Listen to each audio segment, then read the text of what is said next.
Hello and welcome back to the J&Z podcast. My name is Jace Van Ort, And I'm Zeth Makala. and today we are going to be talking about the 1960... 80... Nope, this is not. That's a different Godzilla. Then We're talking why'd you about bring it over? because I gotta have a demonstration for something. Okay, what year is it? This is the 56th movie. 1956 Godzilla movie. Pretty old, pretty product of its time, but I think it was told better than most movies at that time. Yeah, so this is going to kickstart our Godzilla marathon. We are going to be going through all of the Godzilla films, whether it be good or bad. We don't care. This is my favorite film franchise of all time. Nothing can top it.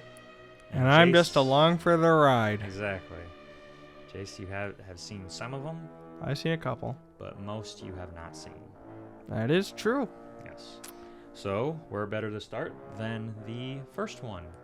Yes. And the way we're going to do this is a little different than some other people. Some people think it's sacrilegious to watch the American dubs, but that's the one that I grew up with.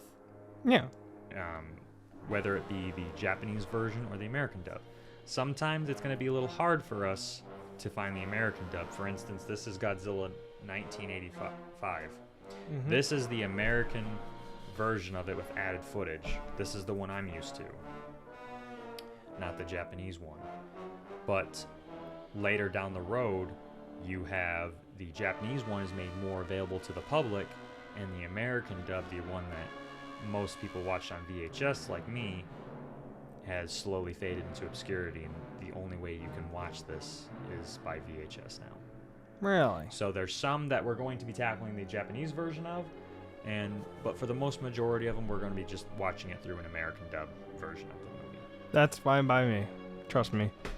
Yeah. But yeah, the movie, it was kind of neat. I liked that it was an American reporter's perspective. I'm still not entirely convinced it wasn't added in afterwards. It is. It is, I figured. So what you watched was the American version, Godzilla King of the Monsters. The original version is just called Godzilla or Gojira. Gojira, whatever. However the heck sometimes people pronounce it. But your guy, Steve Martin, is only in this version of the movie. I liked him. I think they did a phenomenal job. I think that was the best addition they could have added. Mm-hmm. Yeah. Because it made it more of like a kind of cheesy, would have been cheesy, kind of horror-ish movie that really doesn't age well, to more of like a kind of cool like monster tale. That's Yeah. like a third-person perspective looking at this series of events, and it's just kind of made it more interesting. That's how the original version is. It's a very serious drama movie. It's almost like an art house film. Like you can look at it like that nowadays. For the time, I think it got nominated for like Best Picture of Japan and stuff like that. But then when you watch the American one, some scenes are cut out, but most of what was in the original is in this movie, just with added stuff for more of a main character you follow, because in the original you don't necessarily follow a main character. Right, it seemed like that. You just kind of go from a place to place. Yeah, it's more like events surrounding Godzilla. There's not necessarily like a main character like Steve Martin. So I'm kind of curious, how did they get him with the other characters? Like he talks to characters. So that character that he's with, the Japanese reporter, the other one, like his friend, he's only in the American one. Oh, okay, because he's kind of like... Yeah. And then they just like made it look like he's a part of the scenes. Oh, that's with all the... Okay, so yeah, they did actually... She probably talked to somebody in the original. The girl that's like, I need to tell somebody about this is the way to stop him. She probably talked to somebody, but not him, and they kind of did the jumps. That was very clever. And I had myself... It's good that in 1950 they did it well enough that I was like, you know, it probably is. And it's black a little and out white, of place. it hides it too. Yeah. Yeah, because it'll be totally different cameras and all this stuff. It'll be... Yeah. So it's totally fine. But for this Godzilla movie, most people think of Godzilla as a cheesy monster film. And it is. This one's not. This one's not really. This one is very serious. People die. People are screaming and such. Yeah. It's more of it's a horror film, kind of. Not nowadays, but back then, like, this terrified people. When they showed it off in Japanese theaters, people ran out of the theater that they were in because they thought it was so real to them. They ran out of the theater thinking that an actual monster was taking Japan. That's a little strange. Well, just think of the time period. This is not like the 80s, like this one. It's 54. So movies at that time, this kind of kick-started the whole monster craze, you know what I mean? Mm-hmm. There was nothing like this beforehand. Yeah, and I'd imagine it spawned all kinds of, that was the thing back then. You had like the giant bee, all these monsters. There was stuff like King Kong was before this, I believe, but... That was different. Yeah. Kind of. Mm-hmm. But this started the whole Suitmation type thing. A lot of physical special effects. A lot of them look good. Mm-hmm. Of course, the helicopter tipping over looked like a paper cup in the wind, but everything else, I was like, hey, that's not bad. Yeah, a lot of it is definitely great, especially when Godzilla's trampling a town or he's going through something. Because you don't see a lot of the detail is hidden in black and white, it's scarier in my opinion. Like a lot of the shots with Godzilla looming above something, like when there's the electrical field they try and do, and he's like looking around and stuff before, going right through it. Yeah. That's freaky because you never see his face. It's more like just the shape of Godzilla. Well, you did see his face when he peeked his head over that hill. Yeah, that's different because that was in like the daytime. But like any of the parts where that's like in Japan where he's trampling Japan in the dark. Yeah. Those are scary in my opinion. Yeah, they're kind of freaky. Mm-hmm. I didn't mind the story. I thought it was good. The story, I'd probably describe it as good. It did its job. They killed them. They figured it out. They had some conflict. I just like that they took that reporter perspective. Yeah. Because he's like...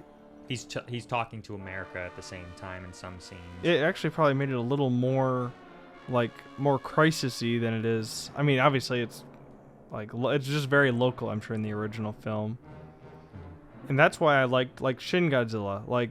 I'm not going to bring it all up, but that one was more of like a political action. It's like, this is happening, we need to do this. They didn't really focus on that, but they kind of are like, all right, if this isn't going to happen, then we're going to do this, and then... Yeah.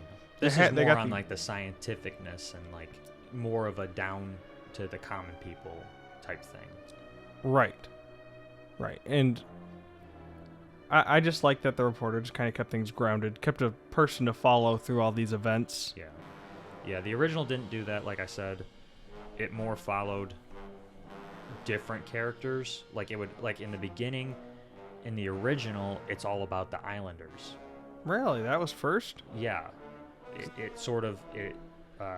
don't remember if it's in the American one, but there is a boat that Godzilla takes down. He keeps grabbing boats. That's near that island. Yeah.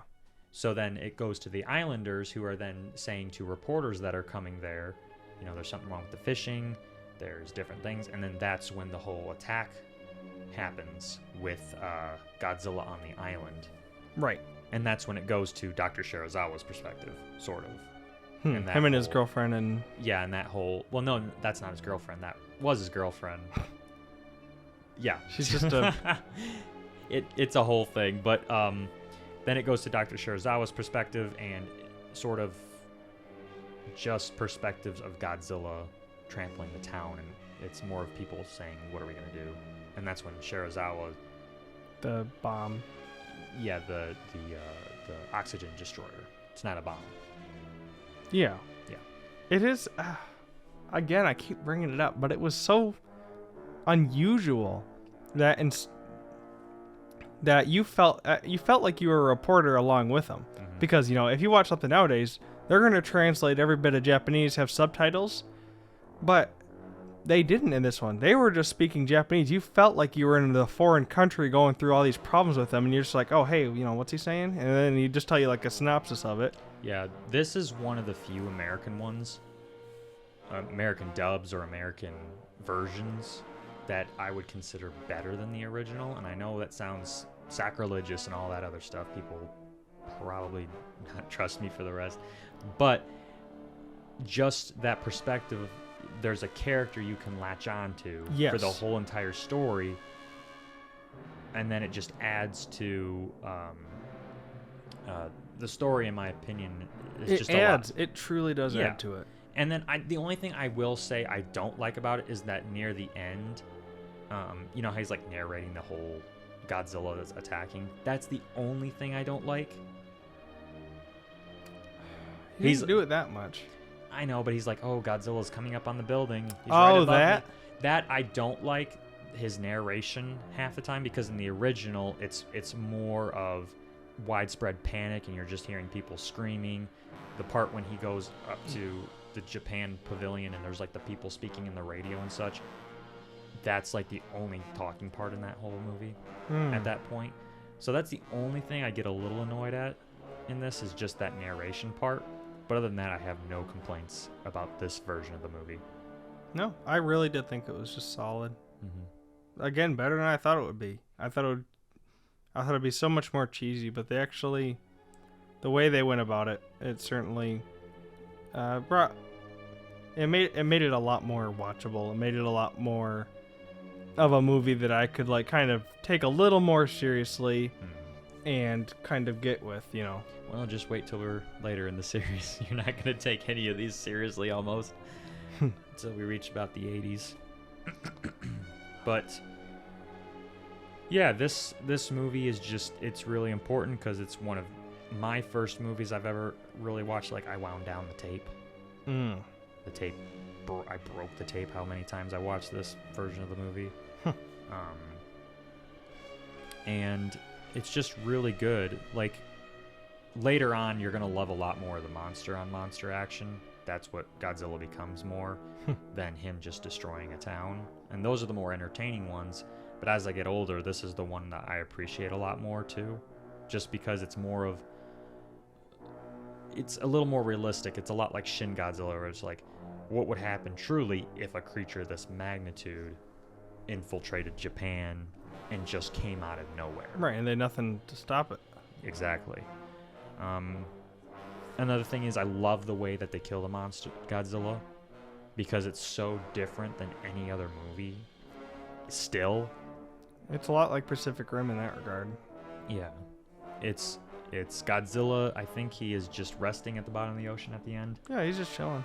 Yeah, and they get this scientist who creates an oxygen destroyer, and what it does is, underwater, it's this little like tube sometimes, or a ball, and when unleashed underwater, it kills the oxygen, sucking all life technically. So like it showed a demonstration in like a tank of fish, and the fish's bones were, That was all that was left. yeah, the skin was ripped right off the bones. So he builds a bigger one and unleashes it under Godzilla, and it totally wipes Godzilla out, as along with the scientist. But I like that he stays down there. He made a choice, because his conundrum was, if I give this to the government, they're going to use this for awful things. But Godzilla is, and that's what they told him. I liked it. This is your hypothetical situation, but there's also a real and present danger. So what he did was, he burned all of his blueprints, got rid of all his stuff, and then made sure that the bomb died with him, so that nobody could have it, no one could get it out of him. He was supposed to come back up to the surface. There's like two guys, one guy went up, he cut his rope and died with it, just so that nobody could have it. So I thought that was actually a really good character moment for a movie with such low dialogue. He kind of got his point and his message across. Yeah, that does come back in further Godzilla I believe it. movies. The scientists and such, like Shirazawa, and the oxygen destroyer comes back in one specifically. Is it a different timeline, or? Sort of. Like, Godzilla movies are a little weird. It's not just you start from the beginning and it's like a timeline, so to speak. There's different ones. So if we watch in order, I'll be able to help you keep up, but there's ones where the original movie is the only one in this timeline, and then the movie you're watching is like the next sequel. There's some where there's multiple ones that are in order. There's ones where that's the only one in that series, like Shin Godzilla, for instance, or for instance, Godzilla 85, this one I have here, this is a direct sequel to the original. Really? Yes. There's ones where it takes like the original, then a random one in the middle, and then that'll be the sequel. And then there's some where you just have to have a general knowledge of Godzilla. Like, okay, this is a monster that's been terrorizing for the last couple... Like Final Wars. Final Wars is just a general... the monsters in Godzilla have always kind of existed. And this is it.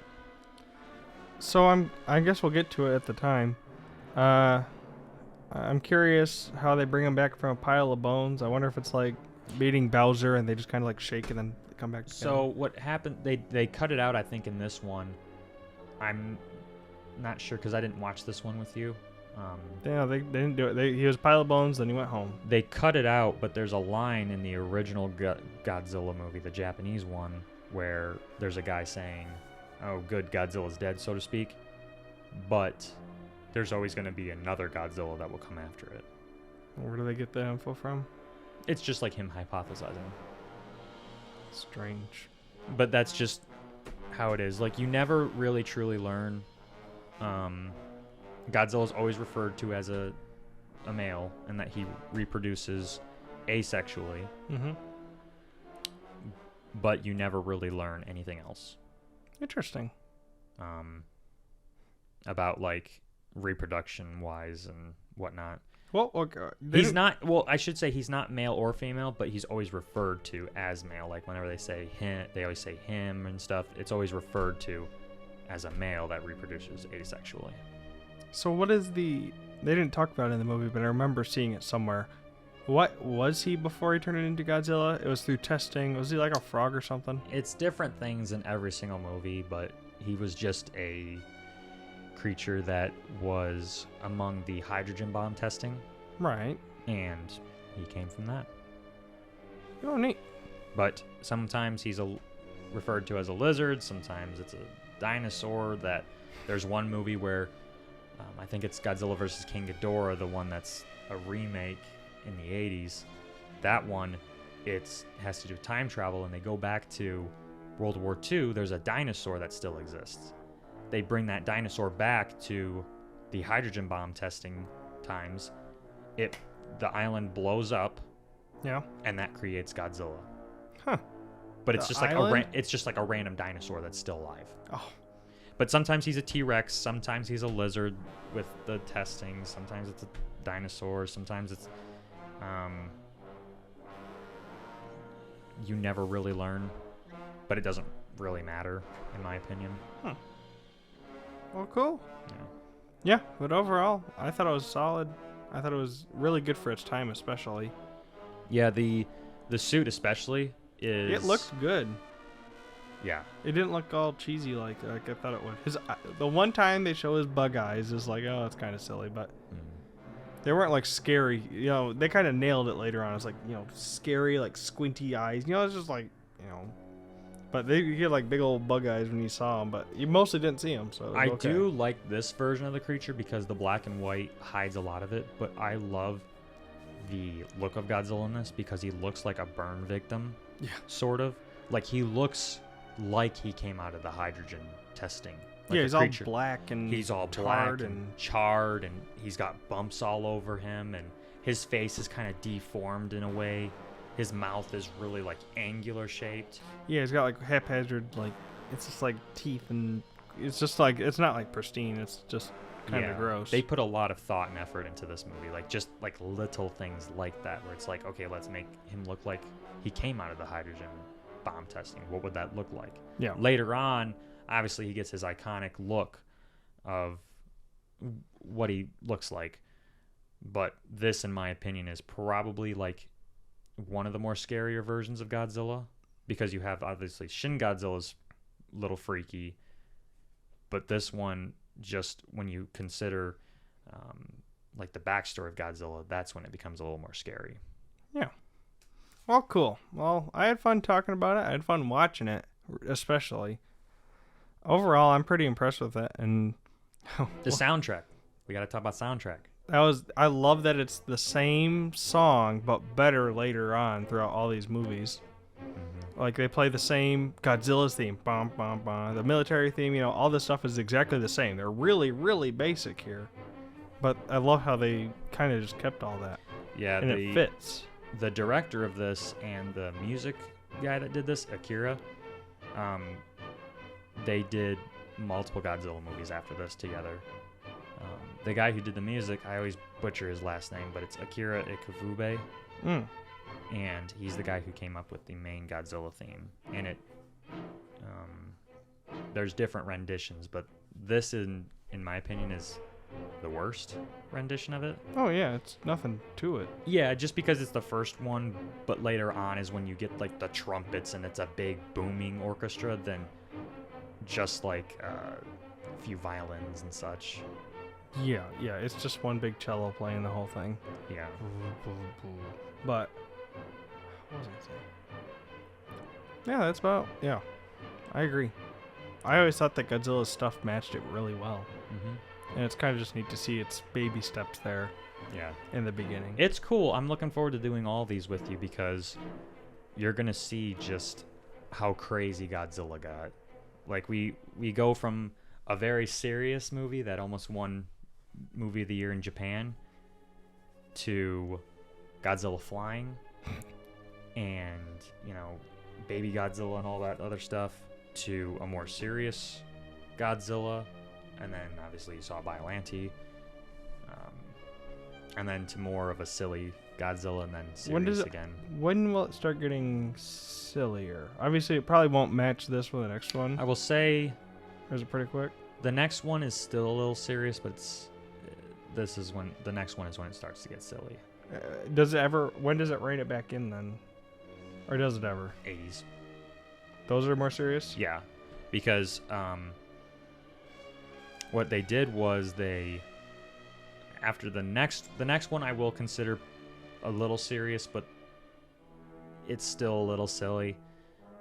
Then you have Kong versus Godzilla, the third one, and that's when it starts to get super serious. You have a guy named Taco, and I watched that one with you. Yeah, so you remember, and then after that, it's still a little serious, but they start to become more like action than something like a horror movie or a monster movie. And then they realized that kids were watching a lot of these, so then they started gearing them towards more of a children audience. I see. Well, cool. Yeah, looking forward to it. Yeah, I'm looking forward to it too. Alrighty. Well, hey, if you like Godzilla stuff, you can leave a like if you want, but besides that, have a great rest of your day.